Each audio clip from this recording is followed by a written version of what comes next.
السلام علیکم۔ امید کرتی ہوں سب خیریت سے ہوں گے۔ آج میں آپ کو ایک اور حکایت سناؤں گی جس میں حضرت موسیٰ علیہ السلام سے ایک آدمی نے درخواست کی کہ اسے جانوروں کی زبان سکھا دے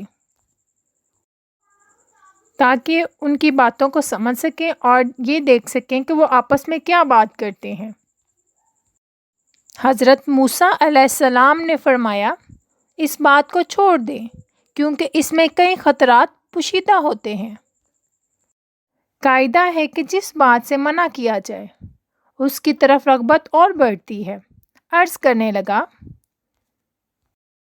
سرکار آپ علیہ السلام اللہ تعالیٰ کے نائب ہیں، میری استدعا قبول فرمائیں۔ حضرت موسیٰ علیہ السلام نے فرمایا، اس بات کو تم نہیں جانتے کہ تیرے لیے کون سی چیز بہتر ہے اور کون سی چیز مضر۔ بارگاہ الہی سے حکم ہوا، اے موسیٰ علیہ السلام، اس کی تمنا پوری کر دے۔ اس شخص نے کہا، اچھا سارے جانوروں کی زبان نہ سہی، صرف میرے گھریلو پالتو کتے اور مرغے کی زبان سکھا دے۔ حضرت موسیٰ علیہ السلام نے فرمایا، جا آج سے ان دونوں جانوروں کی بولی پر تجھ کو قدرت حاصل ہوگی۔ وہ شخص یہ سن کر خوش خوش اپنے گھر چلا گیا۔ صبح ہوئی تو خادمہ نے دسترخوان جھاڑا، اس میں رات کا بچا ہوا روٹی کا ٹکڑا زمین پر گرا۔ مرغا وہ ٹکڑا اٹھا کر لے گیا۔ کتے نے کہا، دوست تو دانہ دنکا کھا کر بھی اپنا پیٹ بھر لے گا، اگر روٹی کا ٹکڑا مجھے دے دے تو میرا گزارا چل جائے گا۔ مرغے نے کہا، میاں صبر کرو، خدا تجھے بھی دے گا۔ آگے سنیں مرغا کیا کہتا ہے۔ کل ہمارے مالک کا گھوڑا مر جائے گا، تم پیٹ بھر کر کھاؤ گے۔ وہ شخص ان دونوں کی گفتگو سن رہا تھا۔ وہ فوراً اٹھا، اس نے گھوڑا کھولا اور جا کر منڈی بیچ آیا اور نقصان سے اپنے آپ کو بچا لیا۔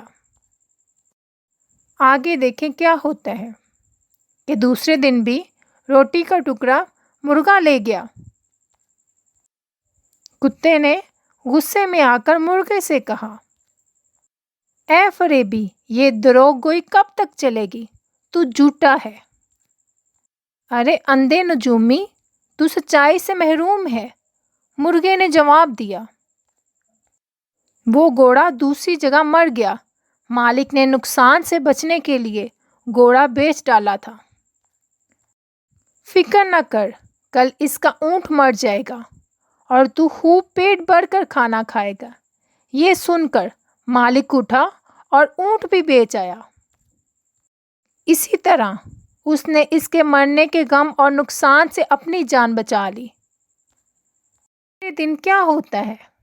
تیسرے دن بھی پھر ایسا ہی واقعہ پیش آیا تو کتے نے مرغے سے کہا، ارے کمبخت، تو جھوٹوں کا بادشاہ ہے، آخر کب تک تو مجھے فریب دیتا جائے گا؟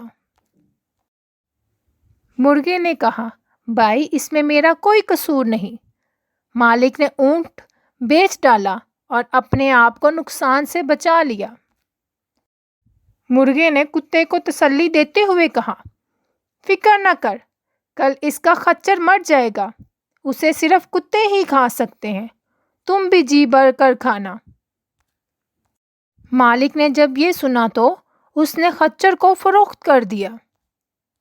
مالک اپنی ہوشیاری پر بے حد خوش تھا کہ وہ یکے بعد دیگرے 3 حادثوں سے بچ گیا اور کہنے لگا، جب سے میں نے مرغے اور کتے کی زبان سیکھی ہے، قضاء و قدر کا رخ پھیر دیا ہے۔ چوتھے دن کیا ہوتا ہے؟ چوتھے دن بھی کتے نے مرغے سے کہا، اے مرغے، وہ تیری پیش گوئیاں کیا ہوئیں؟ یہ تیری مکاری اور جھوٹ کب تک چلے گی؟ مرغے نے کہا، توبہ توبہ، یہ غیر ممکن ہے کہ میں یا میرا کوئی ہم جنس جھوٹ بولے۔ ہماری قوم تو موزن کی طرح راست گو ہے، ہم اگر غلطی سے بے وقت اذان دے بیٹھے تو مارے جائیں۔ مالک نے اپنا مال تو بچا لیا لیکن اس نے اپنا خون کر لیا۔ ایک نقصان 100 نقصان کو دفع کرتا ہے۔ جسم اور مال کا نقصان جان کا صدقہ بن جاتا ہے۔ بادشاہوں کی عدالت سے سزا ملے تو مال کا جرمانہ ادا کر کے جان بچ جاتی ہے، لیکن قضائے الہی کے بید سے بے خبر ہوتے ہوئے بھی جو آدمی اپنا مال بچاتا ہے وہ محض نادان ہے۔ اگر وہی مال اس پر سے صدقہ ہو جاتا تو شاید اس سے بلا ٹل جاتی۔ اب کل یقیناً مالک خود مر جائے گا، اس کے وارث اس کی وفات پر گائے ذبح کریں گے۔ بس پھر تمہارے وارے نیارے ہیں۔ گھوڑے، اونٹ اور خچر کی موت اس نادان کی جان کا صدقہ تھا۔ وہ مال کے نقصان سے تو بچ گیا لیکن اپنی جان گنوا بیٹھا۔ مالک مرغے کی باتیں غور سے سن رہا تھا۔ جب اس نے اپنی موت کی پیشین گوئی سنی تو مارے خوف کے تھر تھر کانپنے لگا۔ گرتا پڑتا حضرت موسیٰ علیہ السلام کی بارگاہ میں حاضر ہوا اور روتے ہوئے عرض کیا کہ اے خدا کے پیغمبر علیہ السلام، میری دستگیری فرمائے۔ حضرت موسیٰ علیہ السلام نے سن کر فرمایا کہ میں نے تمہیں کہا تھا اس ہوس کو چھوڑ دے کیونکہ اس میں کئی خطرات پوشیدہ ہیں۔